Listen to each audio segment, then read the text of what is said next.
Now to the NBC10 special series that takes a closer look at race in Philly. Today, we focus on the model minority myth. Asian Americans often face the stereotype that Asian Americans are all educated and wealthy. That stereotype is sometimes the base of racial division. Also, the myth conceals the reality. Many Asian American communities live in poverty, have issues with mental health, and lack access to health care. NBC10's Randy Gyllenhaal explains. In this diverse pocket of South Philadelphia, families have already overcome a lot. My parents were refugees with 3 little children.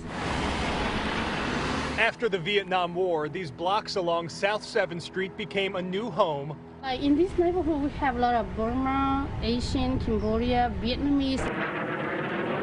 For Southeast Asians fleeing war and violence, 1.1 million resettled across the U.S., but often they were sent to poor neighborhoods, navigating poverty and hostility.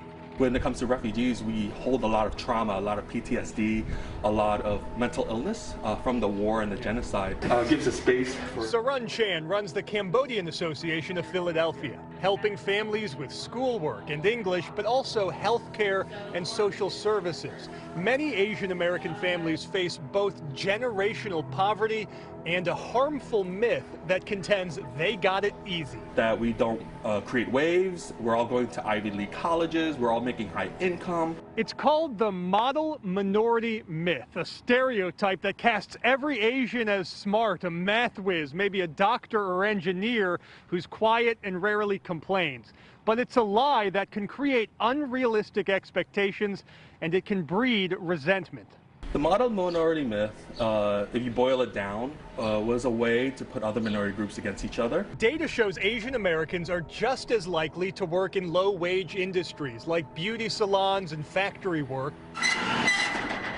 In Philadelphia, 1 in 4 AAPI families live in poverty, much of it in South Philly, where 65% of Cambodian Americans are considered low income. That's the highest rate of any group in the city. So there's a lot of needs and concerns that we face that aren't necessarily being heard. And amid the backdrop of violence against Asian Americans, a new hope that this myth gets busted. We're always open to inviting other cultures to learn more about us and our needs. And that's the best part about becoming part of this community. The food, the flavors, the art, the culture, and learning about the issues.